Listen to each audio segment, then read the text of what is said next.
and to then make recommendations for the voters to decide whether or not they want a revised or a different form of government in the city of Flint.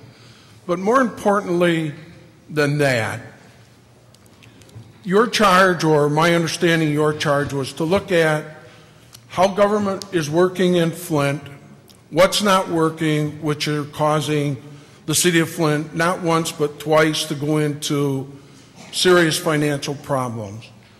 And in that report, there wasn't a recommendation to immediately put on the ballot the position of the finance director for the city of Flint, because the deficits lead to the information that comes from the finance department in any organization, whether General Motors, when they go bankrupt or on the verge of bankruptcy, or whether it's another community like Flint, Benton Harbor, Pontiac, Detroit. It all starts in the finance department. And I think, to me, and I've harped about this for a long time, the most important change to the charter, and there needs to be some changes in our current charter, the most important change to that charter, to me, is this. The finance director should not serve at the pleasure of the mayor. Should not. Should not be accountable to the person that gives them that job. Because I've experienced in my time here where a mayor didn't like what the finance director was telling him, and he fired him not once, not twice, but 3 times. And to me, that is what leads us to financial hardship, and the people that really suffer are the residents of the city of Flint. So I believe that out of the Blue Ribbon Committee, one of the most important things that I would have liked to see is a change in the position of the finance department not being a person that serves as an executive appointee, but more serves as a person that's under like civil service, like our purchasing director, our treasurer, our assessor, where they no longer serve at just the pleasure of the mayor. And my question to you is, how much in depth did you look at that and talk about that process in our current charter? It's on page 21. That was one of our recommendations. That financial director would not serve at the pleasure of the mayor. He would serve with the city manager form of government to the city manager. And that report will come to the council. The council and the mayor will get this financial information at the same time with no delay, so you can have an opportunity to make an informed decision. But my follow-up to that is, why does it have to be under a city manager form of government? Why couldn't it be under our current form of government if that part did not change in our charter? I mean, why? Mr. President, your time's up. Yeah. Thank you, Mr. Mayor. I'll remember that. I'll remember that. No, I'm just kidding, Mr. President. That's, Mr. Wesley? I think it might, if you look at page 21. I read page 21. Yeah, and I see, but your recommendation come as a part of a city manager form or a hybrid form of government. I'm talking about under our current form of government, where that could have been something that would have been placed on the ballot this November, that could have addressed the finances of the city of Flint immediately. It says to provide the civil service protection of the financial director. That's right there at the bottom of page 21. So that was some consideration that we did give to that. All right. Okay. All right. Thank you. Thank you very much. Mr. President. No, I'm going back. Before we go on, I'm going back to Mr. Davis's motion, and I'm going to try to clarify your motion for everybody. Your motion is that, one, you would like to see a list of companies that have been supported by the EDC, a list of companies that have received Section 108 loans, and of those companies,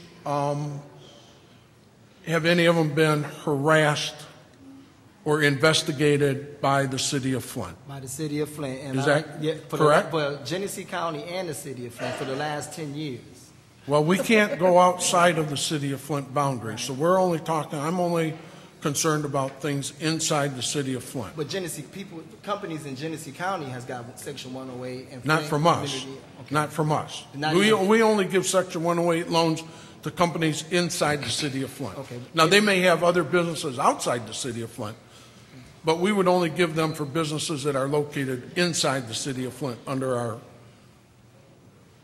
process. Even under the EDC too? Even, Councilman Neely left, but I believe that under EDC too, yes. Ms. Brown, you're on the EDC, is that correct?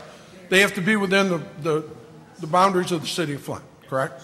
Okay. Well, I like for council, I'm making a request for council to be able to get a list Right. of the last 10 years who's got those loans, who's been held under some form of inspection, and who is up to date in those inspections. Okay. So I just wanted to verify your Yes. motion. Did I clarify it good? Yes, you did. Yes, Okay, sir. it's been moved, it was supported. Now we're under the discussion phase of it.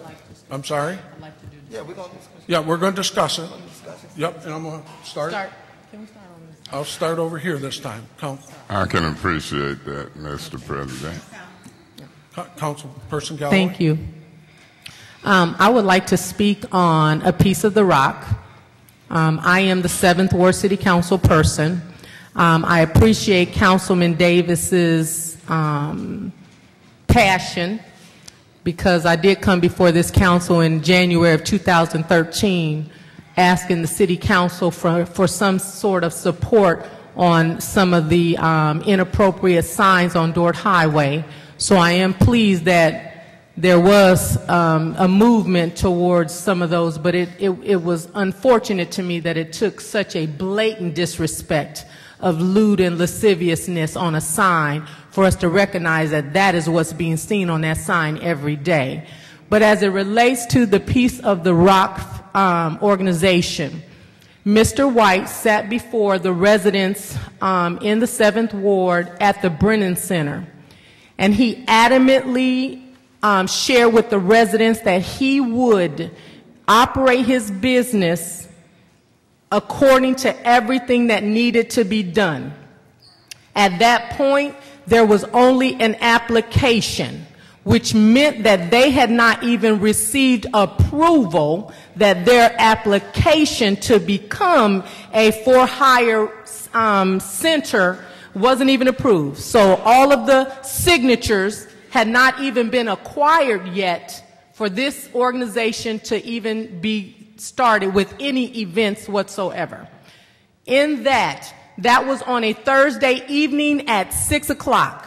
On Saturday morning, I had a community meeting with the Evergreen Estates in Evergreen Valley at 9 a.m. on Saturday, and came across flyers from this company who had not received authorization to even be approved. There was a card saying that there was a party on the 3rd of July and the 4th of July, saying that there were drink specials. And so immediately, based on what Mr. White told those residents that said to him, Mr. White, we will support you. We want you to be profitable as long as you do everything you can to maintain, 1, our safety within the boundaries that you can, and 2, that you do everything according to the ordinances and the law. Mr. White emphatically said, you don't have to worry about that. That's what I'm going to do. Now, first of all, I was concerned that the person whose name is on the application is not Mr. White. It's a lady, and I can't remember her name right now, but she wasn't at the meeting. She lives in Detroit. We had not been afforded to meet her. So everything that was being told to us was by Mr. White and his board, as he said. Following that week, Mr. White had his party, which he should not have had his party, and it should have been closed down that day. What is going on with the other businesses on Dort Highway, we need to work on that. But all we can do in going forward, any business that comes into the 7th Ward and you sit before us with your own tongue and assure us that you are going to do everything you can legally, we are going to hold you accountable for that. And so everything that Mr. White and the Piece of the Rock has experienced is because they are not in compliance with that which is required for them to become a hall for hire. And so I want to speak on the record. I don't see it as harassment.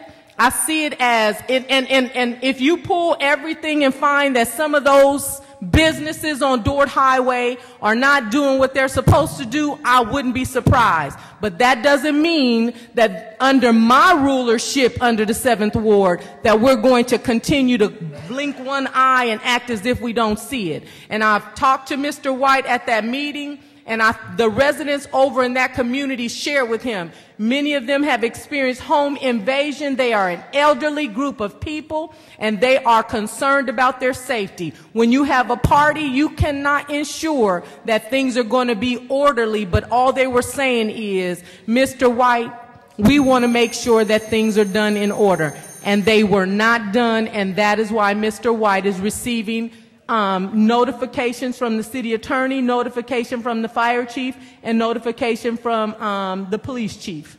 And he will until he has everything done according to the ordinances. Thank you. Mr. President. I'm moving around. Okay. Well, first I would like to say, using Mr. White's name is a misnomer. Mr. White does not own that place. But he's talking on their behalf. But it doesn't make a difference if he's talking. I can talk about Cheerios, but I don't own the box of Cheerios. But the thing of it is Mr. White should be able, if you saying Mr. White, but the owner of that building should be able to work on that building. You cannot go inside of a building that somebody owns and tell them that they cannot work in that building if you're expecting them to bring the building up to par. And for one, how can you bring it up to par if I can't go in there and work on the building? You can stop a person from being able to have events out of a building, but you cannot stop a person from working on their building. If you stop me from working on the building, ain't nothing going to fall out the sky and fix it. Another thing about it is a corporation. And the person that you need to be speaking to is the owner.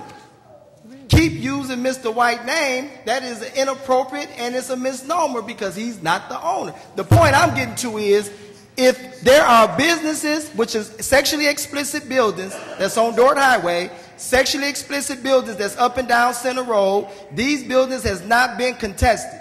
These buildings is never being acted upon until they do something bad. So when you see a bad sign up, which they had last week, we got on that and got that sign taken down. But we have to be proactive. The Piece of the Rock is the only black minority event center on Dort Highway and on Center Road. And when you're bringing the police, the fire department, and everybody else stopping these people from working on their building, that is a great form of harassment. If I buy a house, you cannot stop me from working on my house. If you stop me from working on my house, you are harassing me. Except if you are not. And that's harassment is just what it is. It's no way you can make it any other way. It's harassment.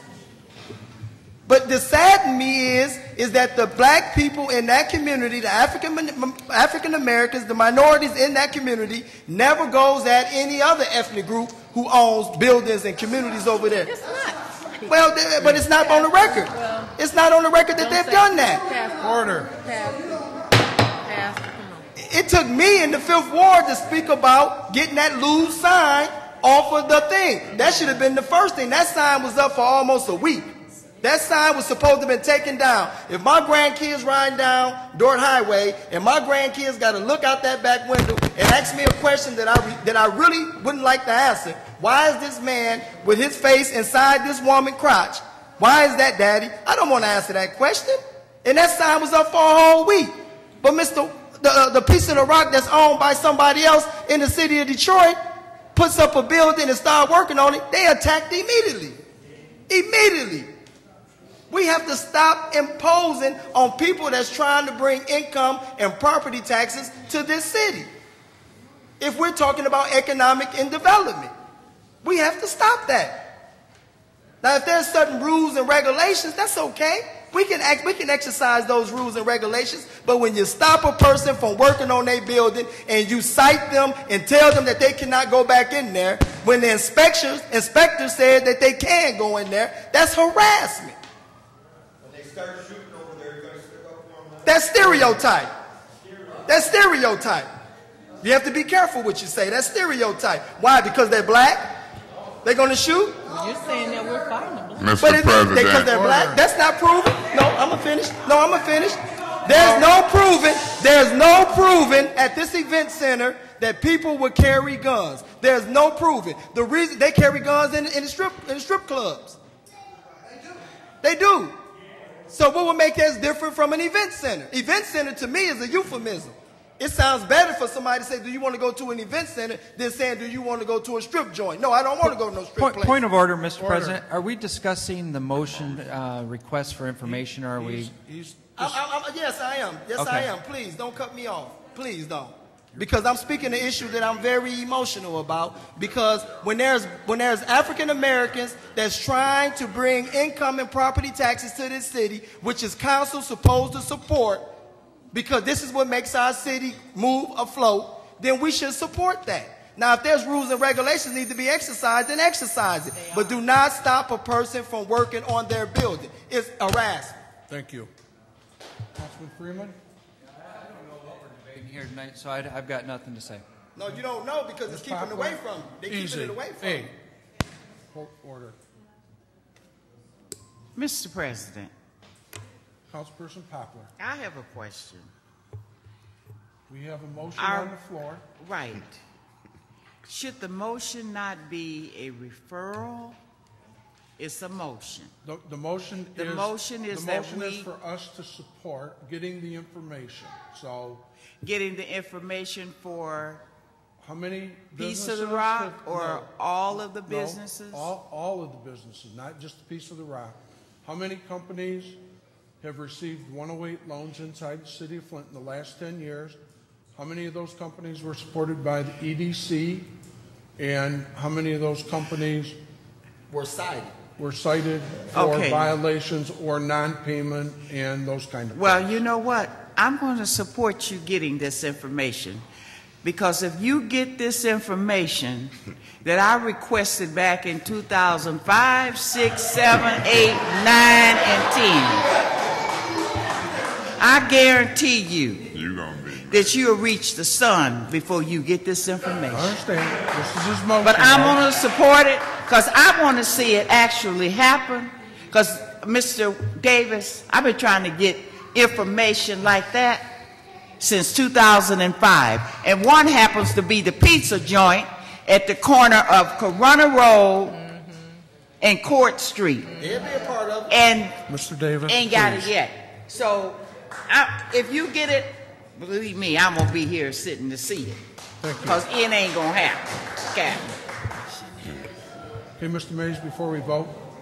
Yeah, Mr. President, if I may, that's why when I look at the governance recommendations, the charter that we have now say that any business that comes before this council or any business pending before this council under the current charter that's not being used right, ain't been used right for 10 or 20 years, you don't have to fuss and argue. It says that anything come before this council, just like you see in Washington and in Lansing, we've got subpoena power.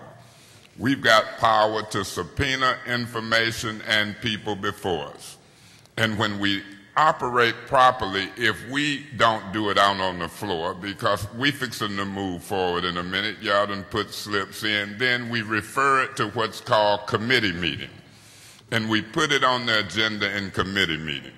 So if there's an issue with something happening in the 7th Ward, and if it's happening in the 1st Ward, Ms. Galloway, I want my respect. So I'm going to give you respect to what happens in your ward. And I know the relationships of this community. I happen to be in there listening to the dramatics that night. But this is your ward. And so I would try to ask and make a referral that this comes to an appropriate committee. And so in addition to the motion, I'm going to eventually, Mr. Davis and Mr. Galloway, Mrs. Galloway, ask that a referral be made and we hash this out in the proper committee. If in fact, Ms. Poplar, there's been information on 108 loans, and if this information don't come under my watch, I'm going to ask that it be subpoenaed, and I'll subpoena the people with it. If the city attorney and the city emergency manager, whoever it is, don't subpoena them and get information under my watch, we'll end up across the street in court. So we got to look dignified. We got to have political leadership. I know the charter, and the charter says that any information we want, if it's not forthcoming, we've got subpoena power and the right to stand people under oath and ask questions in a public meeting. Now, I'm going to say this. I'll vote in favor of that Section 108 stuff just to see if it comes. I don't even know if the piece of rock then applied for 108. I don't even know the relevance of why 108 is being mixed with the piece of the rock. I've had private conversation with Mr. White and Mr. Ken Scott, and I trust these people, and I believe it's inappropriate to really talk about Mr. White when you're talking about a business that's the corporation. That would be no different than talking about me. I enjoyed the dramatics that night. And I'm here to tell you, when I enjoyed the dramatics that night, I didn't know if it was operating unlawfully or lawfully, but it was nice and did nothing happen, and God bless that event. I would hope that if it's something to do with business, we can get it cleared up, whether it has to do with the process of making a legitimate business right, whether it's minority-owned, whether it's white-owned, whether it sits next to neighbors who might object. Because Dort Highway is a commercial area. And the neighbors who might object, they might object, but they bought property next to a commercial area. I'm not saying what's happening. I'm just speaking hypothetically. This seemed to be something that needs to be worked out. And remember, I'm a government type person who believes in economic development, creating jobs, creating property tax, and when people buy abandoned buildings on a commercial strip, particularly Dort Highway, then this seems to be something that should be worked out. I call it governmental red tape. Now, I don't know if I'm right, but I do hear that they had been ordered off of the property and couldn't proceed to get everything together. But I do also hear that the non-compliances are being worked out. And so if the non-compliances are being worked out, my only hope is that the city attorney and building inspection ain't giving this organization a hard time. See, I'm used to them giving me a hard time. They don't like for me to talk for 5 minutes. When the emergency manager get involved, politically they can give a hard time. So all I'm saying from what I know, I will support the inquiry about 108 loans. I don't know if this organization is applying. I'm hearing what you're saying about the event that somebody downtown might have gave it the okay and maybe they didn't. But it's just like me. Don't take this the wrong way.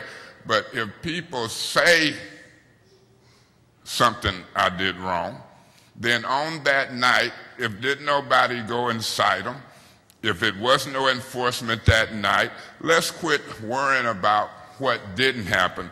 Let's worry about what we should do from this point and into the future. And so on respecting both sides of this argument, I hope that we leave the black and whiteness out of it. But believe me, I know sometimes there is discrimination. I hope we leave the commercial and the neighborhood out of it, because sometimes it is friction when we buy houses close to commercial areas. But I see this issue clearly, and I'm going to stick with it. I'm going to stick with you guys, and I'm hoping that we can work this out, and we'll see how it ends up. So I'm ready to vote. Roll, Madam Clerk. Ms. Poplar? Yes. Mr. Freeman? Yeah.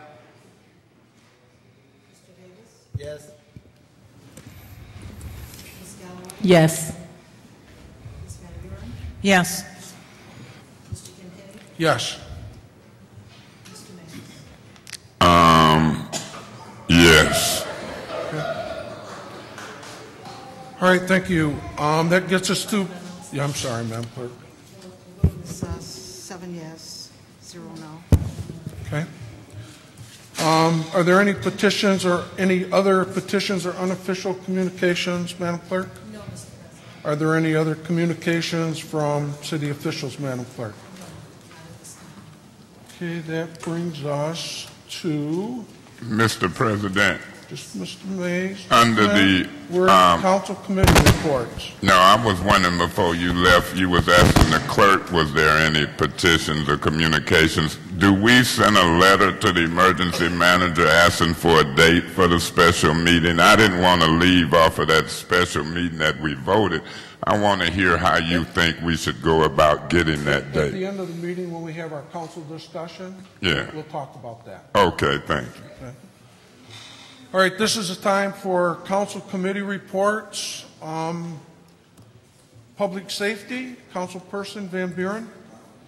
Yes, Public Safety Committee met on July 17th, and we had a report from the Fire Department and Police Department. Fire Department reported they are down in fires, probably over around 200. They believe this is due to the number of vacant houses that have been demoed, so they're not available for arson activity, and hopefully this trend will continue. And they also will have a total of 75 staff personnel in that department. The police department, by the end of December of this year, believes their staffing will be at 115. They're still also waiting for information from the public safety report that's being conducted. They say with the Michigan State Police that brings 40 plus into the areas of patrol and investigations. The police department has been very active in providing information to the public regarding their crime activity stats. I encourage you to at least check out their Facebook, their Twitter, and their blog. If you're not sure how to access it, that's also available at the Flint Public Library. They will show you how to get that information off the computer.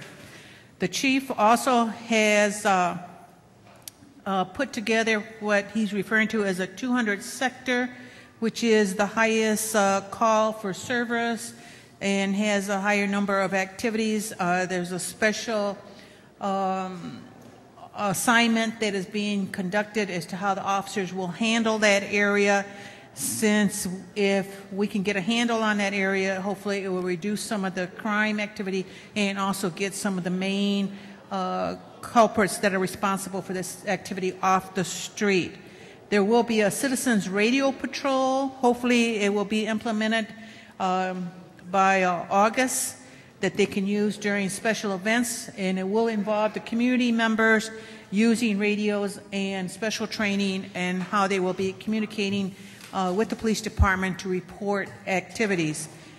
The special curfew that was enacted for the 4th of July for those that are 16 and under will continue as we go into special events, especially like those of Back to the Brick and the Crim Race. It has proven to be quite successful, and I think overall the community has shown support for that.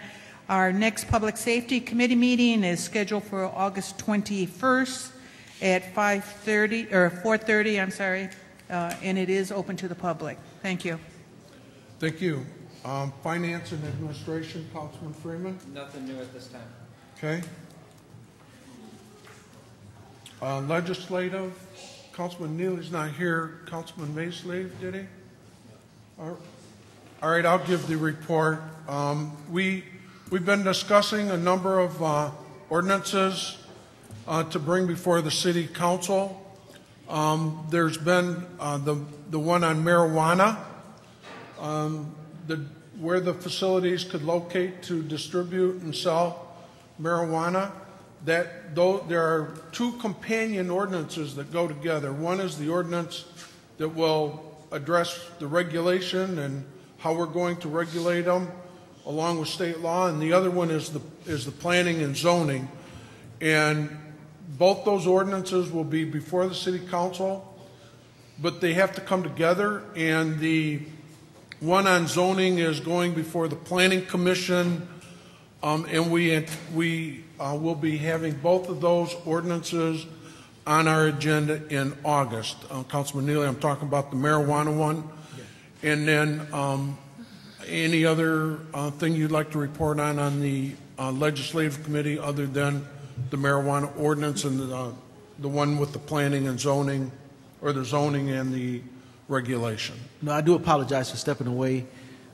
Before I make the two comments about my report, I do want to make not a recommendation. I want to make a request through our office to maintenance to make sure before our meetings, a day and a half before our meetings, to make sure this place is heated and comfortable for the people that's here and the residents are going to be around.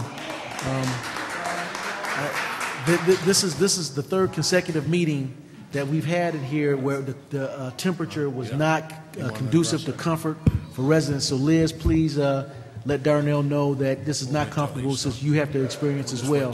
This is not comfortable. But the two other things that we I can add to the report is that we made a couple add-ons as discussion items. One to discuss the chicken ordinance, and the best way I can describe it is the chicken ordinance. We know that we had some dialogue about that about a month ago. We made that commitment that we would talk about that particular ordinance, and also a governmental responsibility ordinance that will look at talking about drug testing for all elected officials and all appointees annually, to make sure that we're responsible in our roles and responsibility to elicit more community confidence. That's going to be a couple of different discussion items that we can look at putting ordinance together to support that. And so that is the end of the report, and I apologize again for stepping away. Thank you, Councilman Neely. I'm going to have Ms. Brown address the problem with the heating in the council chambers. Yes, Councilman Neely, we met with the maintenance staff last week in preparation for this meeting, and it would either be too hot or too cold. I mean, there's no in between, is basically what they told us. So what you have is what they have, and that's it. I'll take the former over the latter. I'd rather too hot than too cold. We'll make sure that our next council meeting will, it may be warm, but it will not be as cold as it is this evening, I guarantee you. Our next report is Councilman Davis on planning and development. Councilman Davis. Yeah, if I can elaborate on the meeting we just had. We just had a meeting with Congressman Dan Kildee, who spoke about a few things. I think one of the things he was speaking about was the infrastructure. We brought up infrastructure. Councilman Neely brought up the fact that can we get the federal government to probably give us some grant money that we can work on our infrastructure that can possibly lower the water rates, so that we don't have to keep using the fact that the water rates is high because we want to fix our infrastructure. So that discussion was brought up. What else? Safer grant? Safer grant, yep. The Safer grant was brought up. Yep, the Safer grant. I allowed everybody to speak, and I wrote it all down. I should have brought it here today. I apologize. The Safer grant and dealing with the fire and fire department, and we're going to work on trying to get the federal government to get involved in that as well. And I think that was about, we spoke about a variety. There was one other one, and I'm just trying to help you remind you. We talked about the hardest hit community funding for demolition, and we spent a lot of time talking about not just housing, needed more money for housing, but we also talked about commercial in commercial districts where we don't have very much funding at all. So we did talk about getting more money for demolition. And for not just residential, but also commercial. And he also made mention that it's very difficult when he brings stuff to the table, that it has to go through the majority, then goes to the majority leader, and it's difficult to get it to the floor when he submits something to get to the floor. And he said it's very complicated, but he said he's going to keep trying to fight hard for the city of Flint. I also want to make a statement real quick in my conclusion right here. Out of respect to people in the audience, I didn't want to make that statement that I made earlier to make it look like it was a race issue, because it's not. It's just something I was concerned about.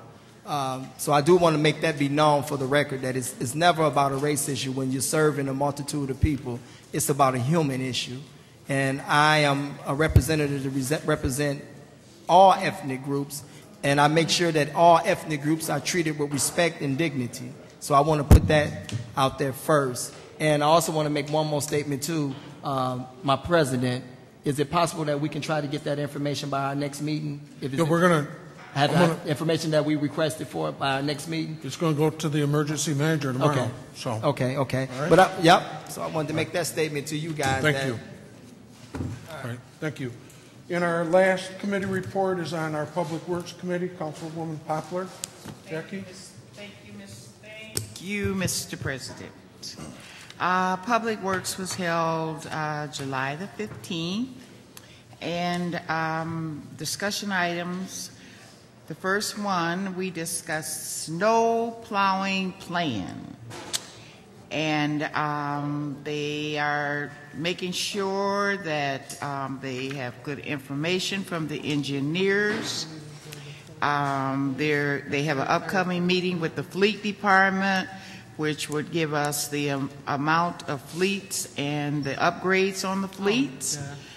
And they also discussed the communication between the protocols, which is very important when we have these snow days. And then we had input from our community. The second item on the agenda was street tree management. They have done or will be doing an inventory on all the trees in the city of Flint, and a lot of the trees will be coming down. And I'm ecstatic to see that we have a person that we know that is a tree activist, and that is Ms. Naira Sharif. So we're going to know that our trees are going to be taken care of because she is such an activist. The last was a resolution that talked about the nuclear waste in the Great Lakes between the United States and Canada. Nobody wants it there. We don't want it there. They don't want it there. But we did postpone it into our next meeting to make sure protocol was on board with what we needed to do, and we did receive a letter from the mayor stating he wanted all of us to work together on this nuclear waste dump. And that resolution is on our agenda tonight. We were supposed to discuss it. What's happening at the national level, that was the issue. Yeah. That's why it's not. Yeah. How did it get here tonight? Well, it's going to the national level after we do it here. Okay. Okay. All right? That's all for Public Works. Thank you very much. That concludes our committee reports. There are no appointments this evening.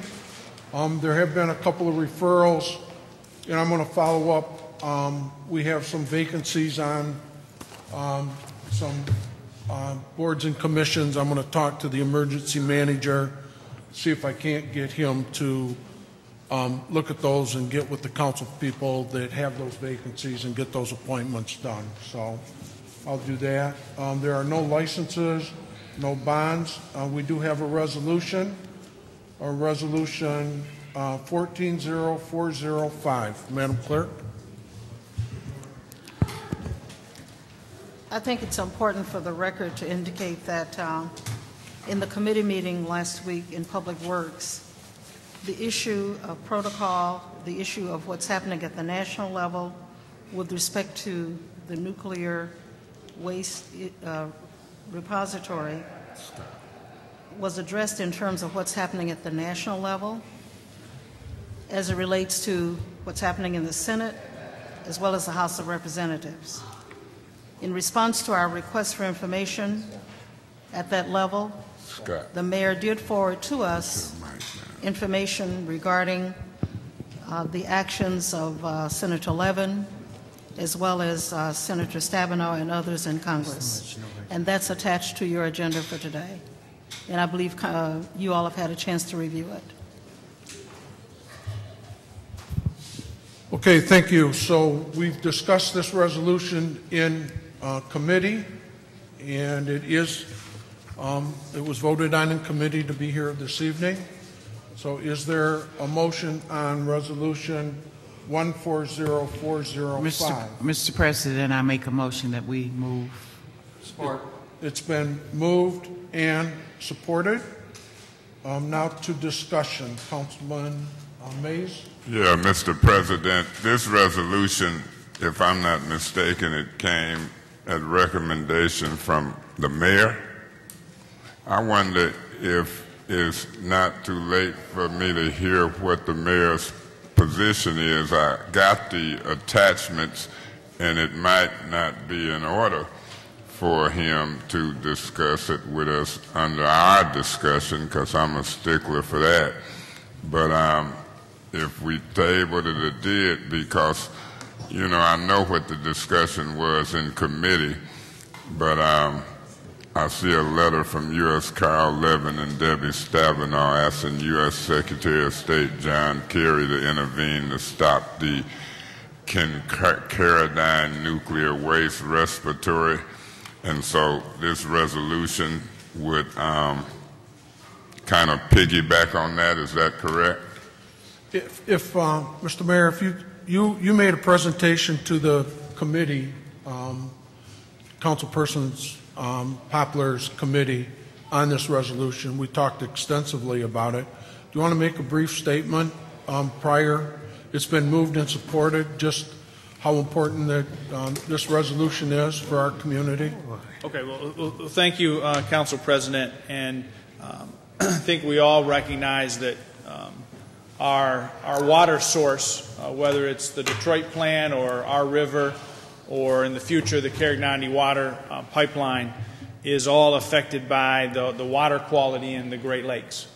And for that reason, there have been a coalition of mayors, as well as many other elected officials, as has been cited here, even from our own state, that has expressed opposition to a proposed nuclear waste repository in Ontario, Canada, so within the Great Lakes Basin, within our watershed.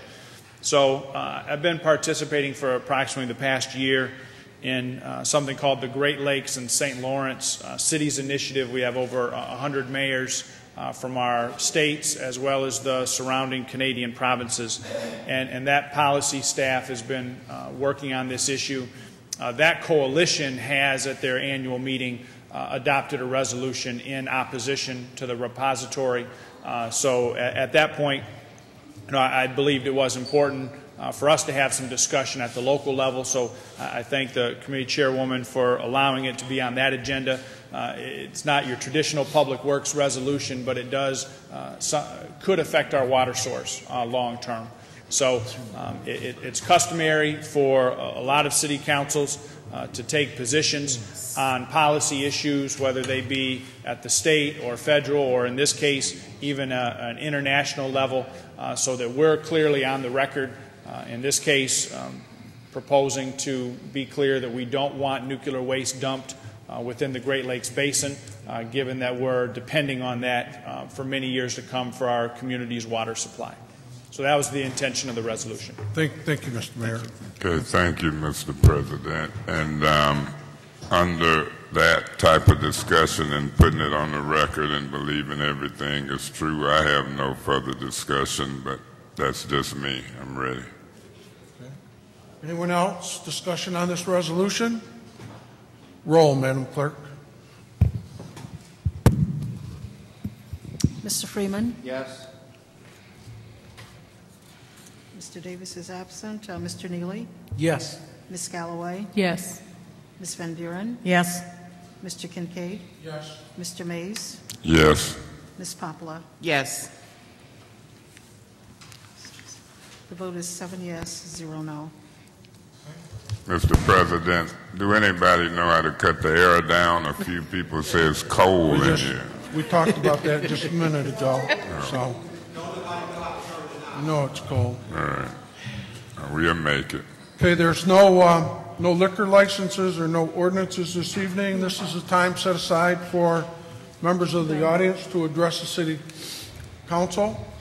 Madam Clerk will call your name. You can come to the microphone. You have 3 minutes to speak, and at the end of all the speakers, council members will then have the opportunity to respond. So, first to be called this evening, Madam Clerk. Our first speaker this evening is Mr. Chris Del Moroni. Mr. Del Moroni.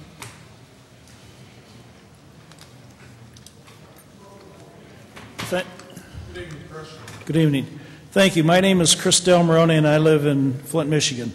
One of my concerns right now is on Friday, August 15th, parts of Saginaw Street, I guess specifically the 500 block of Saginaw Street, is going to be closed down for some Bermuda Short get-together thing.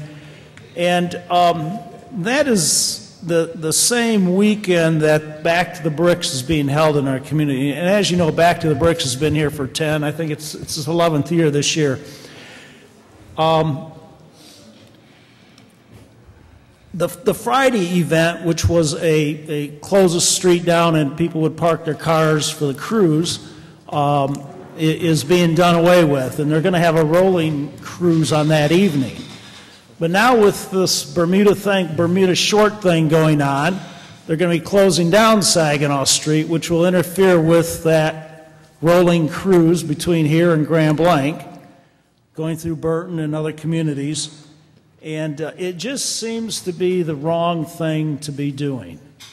Why would we want to close the street down for one event when we're already promoting another one that's been in our community for 10 years? Back to the Bricks brings in hundreds of thousands of people to our community. The Flint Journal, it was one of the members of the Back of the Bricks was quoted as saying in regarding the closing down Saginaw Street for this Bermuda Short thing, it's pretty self-serving. It's not in the best interest of the community. It's only in the interest of a select few. And I think council and the mayor and the emergency manager should reconsider that idea of closing the 500 block of Saginaw Street on Friday, August 5th for this Bermuda Short thing versus having that rolling cruise. It's one of the top cruises in the nation, and it's a good thing for our community. I was able to go to some of those things on this blue ribbon panel thing that was open to the public, the three of them. I went to one of them. And you know, the people that were in the audience were given three choices: the strong mayor form of government, the weak, and the hybrid. And it was pointed out that, currently we're under a strong mayor form of government, and that someone had mentioned, well, why would we want to go back to a weak form of government when that's where we came from, several years ago, several decades ago, and why would we want to go back to that? Because that's the reason why we changed to this strong form of mayor government. And I believe that's why they went with the hybrid. Thank you. And that was a quick 3 minutes. Thank you. Should have wrapped it up. Could he wrap up? Could he just get an opportunity to wrap up?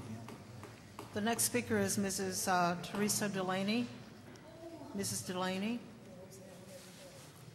Hello. My name is Teresa Delaney.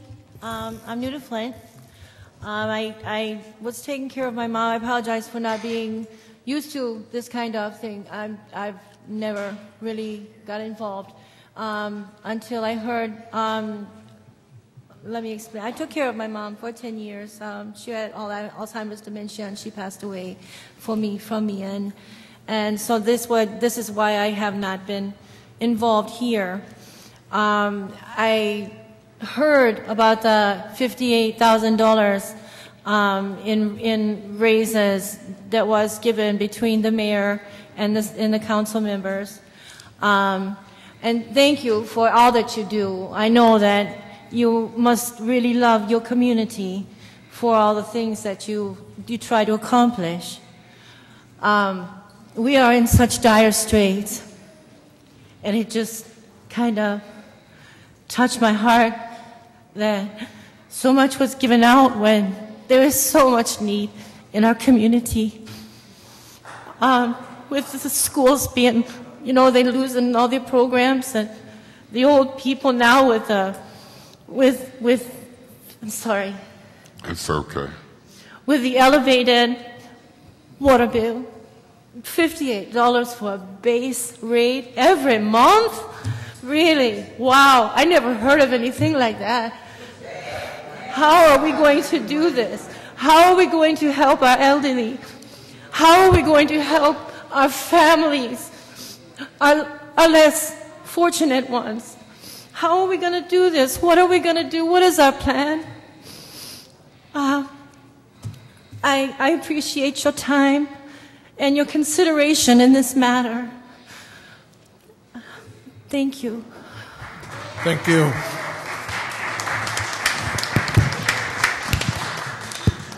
Our next speaker is Mrs. Carolyn Shannon. Mrs. Shannon.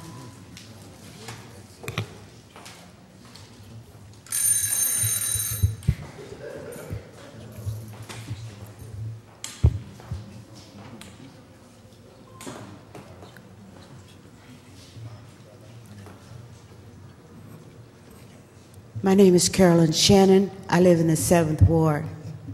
I'm very pleased to be here this evening. I'd like to throw out the naysayers, the doomsday people. If we don't do this, this is what's going to happen. I am very fed up with the way things have been handled in this city. We do not need carpetbaggers coming in here telling us what to do. We have enough intelligent people to run our city better than what is being run now. I want to inform you, I get a water bill one day, the next day I get a shut-off notice. My water bill is so high, I let God handle it. I can't handle what these people are doing to us. First of all, I paid for my presence. I've already earned my living, and I am a senior. But I speak for seniors, and I speak for the less fortunate. The people that can't be here this evening need relief. And the only way we're going to get relief, I'm going to ask Mayor Dane Walling to resign, and I'm going to ask Darnell Early. I'm going to ask Darnell Early to start running out of the city of Flint and don't look back. We need people that love the city. I was at that meeting. If you ask goobly-gobbly questions, you're going to get goobly-gobbly answers. What I'm looking for is, where's the beef and when is it coming? The thing about our city is we can make a comeback, but as long as we have emergency managers and people managing the city that is keeping us down, we're going to be down. But I implore you to become engaged and to vote these people out the democratic way. This is what we have in Flint, and we've lost, is a democracy. Thank you, Carolyn.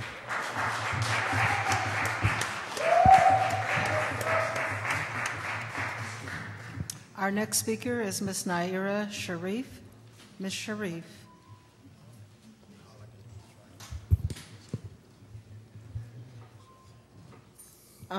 Before I start, I would like to beg indulgence from Councilman Kincaid, because when Councilwoman Poplar gave her report, she mentioned my name with some process, and I have no idea what that is. Like, no one's reached out to me, so I don't know what that is. So I just wanted to clarify that. You're not on this committee? Not the legislative thing or anything related to any tree. No, that's, well, maybe we could talk offline, but because I just wanted to clarify that. Right. That was a shock to me, so thank you. Okay, we got that cleared up? Yeah. All right, so your 3 minutes start. Okay, thank you.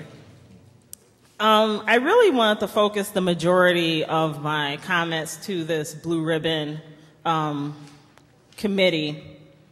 This process has been compared by Mayor Walling and Robert Wesley as a study group, and I want to explore who has access to the books with this, because even though, and I had an opportunity to read through this, the process itself was foul.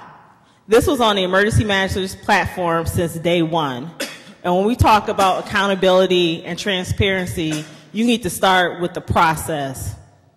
Now, when you look at, and I had the opportunity to actually attend the very first meeting, and at that meeting, I passed out a letter that I had written asking for the entire commission to resign because I felt that they were political patsies, and that's what they are. And then when you also look at who actually gets access to the emails and who actually gets into the meetings, Councilman Neely mentioned downtown development people. I'm going to name some names because I actually have a couple of those emails. Phil Schultz, who was not listed on the committee, was getting emails, and I want to know why. Why did he have access to be in the room and the public did not? Why did he have access to all of the information and the public did not? They did not get that access to that until the end of April, because I checked weekly on the website to see. I specifically asked for the information to be made available to the public so the community could study along with those 22 people who were anointed by the emergency manager. And when you actually look at the recommendations, how much are policy changes versus a charter revision sort of thing? Because when you actually look at the Home Rule Act, you see that the Charter Revision Commission has no elected or appointed officials. And I really hope that Councilman Noden was still here because he was on that committee. He was on the Blue Ribbon Committee. So I'm really happy that you all voted to have a special meeting, because I think that as we move forward, when you have things that come from a dictatorial process, the people will not embrace that. Stuff needs to come out from the community. And that's something, this whole thing is foul. It's somebody else's agenda. It's not the community's agenda. And we need to reject that in November. And we need to reject it if it comes up in February and any time until it's initiated with the people. So before I leave, I would like to say, my friend Jeremy, we were downstairs, and there is a hornet's nest right outside City Hall on the street light, and he got stung. So that's kind of like a public health issue, so I'm hoping that that will be taken care of immediately. Do not go over there by that street light. It's like right outside City Hall, so hopefully that can be taken care of immediately. Thank you, Yes. Naria. Thank you.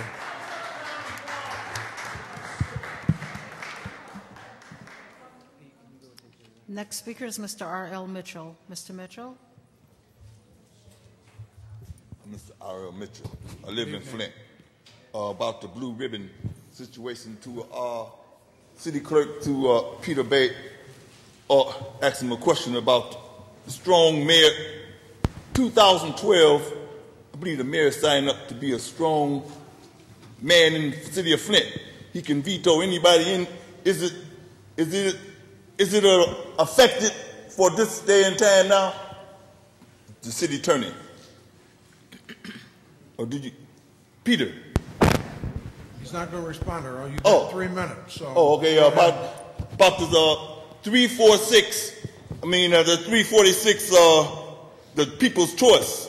I was going to talk on and tell us about this.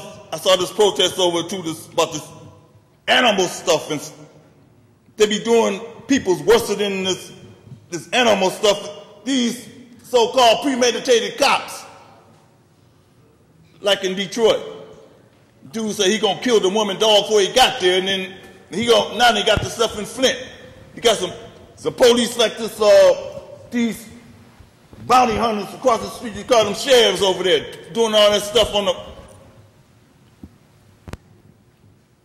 And this Darnell early. Hey man, hey man, you RL, I mean, address the city council. Address us. This guy, he grinning, but he ain't there. Well, I'm trying to talk, RL. but he behind me. Now, okay, listen here, man. Black.